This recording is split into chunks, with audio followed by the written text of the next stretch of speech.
미술사를 통해서 배우는 삶의 지혜 방구석 서양미술사 서양미술사 전체지도 맵. 우리는 전 시간에 다다와 초현실주의에 대해서 공부했어요. 우리가 증기기관이 발명되면서 산업화 시대가 되었고, 산업화 시대에 유토피아를 바라고 있다가 1916년 1차 세계대전이 일어난 이후에 합리주의에 대한 실망이 컸죠. 그래서 다다에서는 허무주의가 표현되었고, 초현실주의에서는 무의식을 주제로 삼게 됩니다. 그리고 또 한 번의 전쟁이 일어나게 돼요. 1939년에서 1945년 2차 세계대전이 일어나게 됩니다. 그러면서 전쟁에 대한 반동으로 뉴욕 중심으로 추상표현주의가 나타나게 돼요.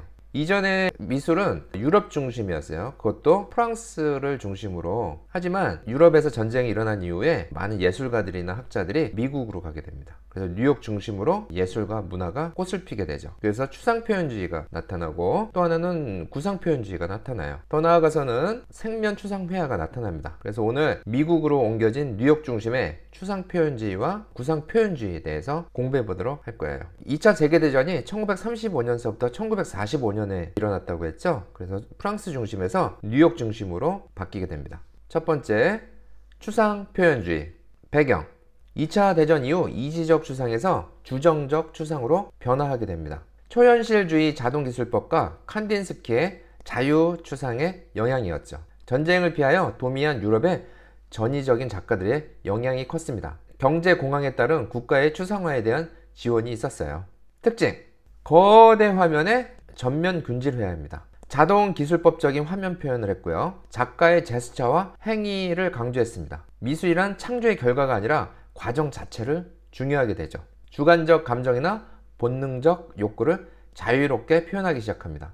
비이성적, 충동적, 즉흥적인 비형상 표현을 하게 됩니다. 작가는 누가 있을까요? 고르키, 잭슨 폴록, 드쿠닝, 클라인, 호프만, 마더웰, 스틸이 있습니다. 잭슨 폴록, 액션 페인팅의 작가 사진입니다. 작품을 보면서 추상표현주의가 어떤 건지 감상해 보도록 할까요? 자, 액션 페인팅을 만든 잭슨 폴록입니다. 그림을 보게 되면은 물감이 떨어져 있는 느낌이고 선적인 느낌이 나타나죠. 잭슨 폴록이 바닥에다가 큰 캔버스를 놓고 위에서 물감을 떨어뜨리기 시작해요. 반복해서 떨어뜨리는 과정이기 때문에 이게 어디가 초점이 있는 게 아니기 때문에 이걸 전면 균질회화라고 했죠. 그리고 이 사람이 위에서 떨어뜨리는 것들, 과정 자체나 행위를 강조했던 액션 페인팅이 나타나게 됩니다. 오른쪽의 그림은 고르키의 작품인데요. 고르키는 자동기술법을 사용해요. 맨 왼쪽의 위의 그림은 드쿠닝의 작품이고요. 두 번째는 클라인의 작품, 스틸, 호프만, 마도웰의 작품이 여기 있습니다. 이것을 보면 주관적 감정이나 본능적 욕구를 자유롭게 표현하기 시작해요. 비이성적이고 충동적이고 즉흥적인 비형상 표현이 되는 겁니다. 대부분의 화가들이 추상표현주의를 이 시대에 그려요. 상업적으로도 변질이 되고요. 하지만 소수의 화가는 구상표현주의를 하게 됩니다. 구상이라는 것은 추상과의 반대인데 구체적인 형상이 있다는 거예요. 한번 볼까요? 배경: 소수의 화가인데 구상적 회화 전통을 지키려고 노력한 화가들이 있었어요. 하지만 이것들은 전통적인 회화처럼 매우 세밀하게 그리는 것보다는 자신들의 의도를 표현하는 한도에서만 형상을 고수했다는 차이점이 있습니다. 2차 세계대전으로 인한 실존에 대한 관심 증폭과 위기감이 표출됩니다. 20세기 초 차가운 추상과 이지적 조형에 대응하여 등장합니다. 칸딘스키의 자유초상과 초현실주의 무의식 표출에 영향을 주고요. 아카데미즘한 추상, 특히 기하학적 추상에 대한 반발로 나타나게 되죠. 특징을 한번 볼까요? 비정형 회화로서 표면의 마띠에르와 격렬한 터치를 강조합니다. 다듬지 않은 대담한 표현이 나타나고 전쟁의 공포와 두려움을 표현하죠. 인간의 실존 의식을 표현하고요. 색채에 대한 무관심, 생명의 긴장감 표현을 강하게 합니다. 유럽 중심의 비이성적, 즉흥적, 비정형 미술입니다. 추상표현주의는 미국에서,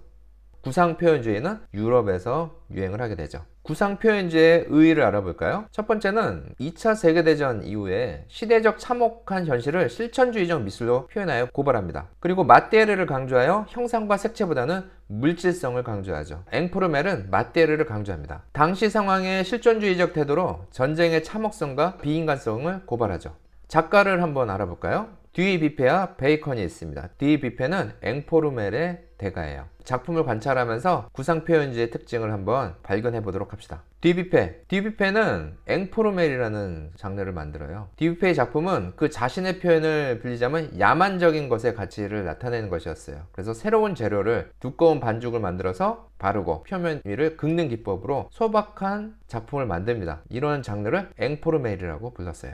베이컨이라는 작가가 또 있는데 이 작가는 독학화가입니다. 괴물덩어리 같이 비틀리고 무시무시한 인물상으로 유명한데 뭉갠 것 같은 느낌이 있어요. 그래서 달팽이가 점액을 남기듯 인간 존재의 흔적들을 보여주기 시작하죠. 주제는 전쟁 독재자 고깃덩어리였습니다. 그리고 사진이나 실제로 대상을 보고 그리는 것이 아니라 사진이나 기억으로 그림을 그리고요. 그림이 좀 공포스럽습니다. 지금 그림을 보면은 바로크 시대 때 벨라스케스가 그린 교황 이노켄티우스 그림을 오마주해서 그린 거예요. 오른쪽의 그림은 전통적인 사시적 기법으로 해서 그리지만 왼쪽은 감정의 표출을 하는 거죠. 여기서 잠깐 미술용어 정리. 그렇다면 우리가 추상표현주의와 구상표현주의라고 했는데 구상과 추상의 차이는 무엇일까요? 추상은 형상을 배제한 그림이에요. 조형 요소와 원리로 그린 그림으로써 구상에서 멀어지면 추상이 되는 겁니다. 아래의 그림처럼 잭슨 폴록이나 몬드리안 등의 작품은 완전 추상이라고 합니다. 자, 구상은 형상을 나타내는 그림이에요. 미켈란젤로, 다빈치를 비롯하여 고전적 그림들은 모두 구상입니다. 피카소의 그림도 완전 추상이 아니라 구상 작품에 속해요. 모나리자 같은 경우에도 여인의 구체적인 모양이 있죠.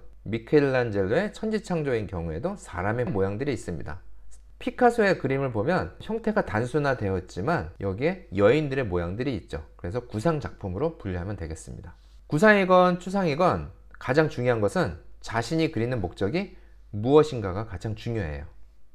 지금의 도판을 보면 맨 왼쪽에 있는 나무가 완전 구상입니다. 오른쪽으로 갈수록 완전 추상으로 가는데 중간 부분을 보면은 구상과 추상의 사이죠. 즉 자신이 표현하는 목적에 맞춰 구상과 추상의 정도를 조절할 필요가 있어요. 두 번째, 표현주의란 무엇일까요? 표현주의는 작가의 내면적 주관적인 감정 표현에 중점을 두는 거예요. 처음에 회화에서 키르이너, 칸딘스키 등이 주창하고 제1차 세계대전 후에는 문학, 음악, 연극, 영화 분야에도 퍼지게 됩니다. 여기서 잠깐 회화 말고 조각계는 어떠한 경향의 조각품들이 나타났을까요? 실험성과 추상 조각이 득세해요. 새로운 소재를 찾고 재료를 금속판 같은 것, 산업화에서 나온 재료들을 사용하기 시작합니다. 새로운 기법도 사용하게 되는데 그전에는 흙을 주물르거나 깎거나 이랬죠. 근데 용접이나 아상블라주, 모빌 이러한 실험적인 기법들을 활용하게 되죠. 또한 회화와 마찬가지로 추상 조각이 득세합니다. 자, 무어의 작품을 볼까요? 사람인 것 같기도 하고 아닌 것 같기도 하고 형태를 추상화하죠. 단순화시키고 조각에 뚫린 구멍, 그러니까 허공간을 만들어 놓습니다. 자, 왼쪽에 길게 있는 그 도판을 보면은 스미스의 작품인데 추상 조각이죠. 산업 재료를 활용해서 철을 사용했고요. 그래서 스미스를 철의 사나이라고 불렀고 우연과 놀라움의 원칙으로 만들어냅니다. 용접을 활용하죠. 자, 이거는 부르주아의 거미집이라는 작품이에요. 부르주아는 외로운 군집들로 유명합니다. 오른쪽의 그림은 네벨슨입니다. 환경 조각의 선구자라고 불리는데 대형 아상블라주 기법을 활용해요. 네벨슨의 특징은 조각된 벽입니다. 전통 조각은 여기의 그림과 같이 왼쪽의 그림처럼 구체적인 형상이 있어요. 사람의 모양이라든지 신의 모양이라든지. 추상 조각은 그림과 같이 조형 요소와 원리로 되죠. 형상을 배제하고 만들기 시작합니다. 즉 전후의 회화와 조각이 동일하게 추상이 주류를 이룹니다. 오늘 배운 내용 한눈에 팍팍팍 정리.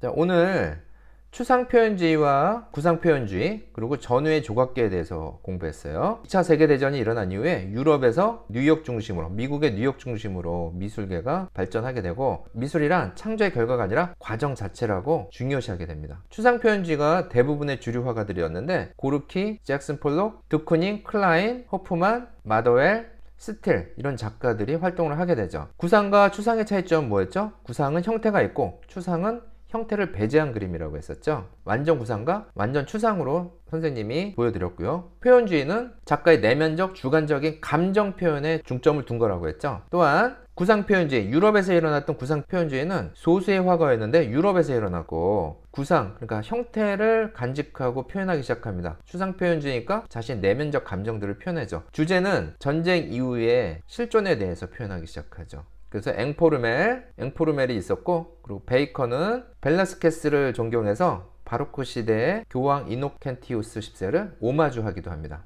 조각계 역시도 회와 마찬가지로 추상 조각이 득세를 하게 되죠. 또한 실험성이 강하기 때문에 산업 재료나 새로운 재료를 사용하고 모빌과 같이 움직이는 조각도 나타나게 됩니다. 오늘의 과제, 활동지를 올려놓았어요. 활동지를 다운로드 받으셔서 오늘 배웠던 추상표현주의 양식으로 그리시면 됩니다. 다양한 재료로 활용하시면 되는데 여러분들이 집에 가지고 있는 재료 어떤 것을 사용해도 괜찮습니다. 여기에서 중요한 것은 추상화로 그려야 되면서 추상 표현주의이기 때문에 본인의 감정이나 본능적 욕구를 자유롭게 다양한 재료를 활용하여 표현하시면 됩니다. 이때 합리적으로 생각하시지 마시고 비이성적이고 충동적이고 즉흥적인 비영상으로 표현하시면 돼요. 이 공간에다가 표현을 하시면 됩니다. 자, 오늘 추상표현주의, 즉 2차 세계대전 이후에 프랑스에서 뉴욕으로 옮겨간 추상표현주의에 대해서 배웠습니다. 오늘 추상주의 표현을 한번 해보도록 해요. 자, 렛츠고!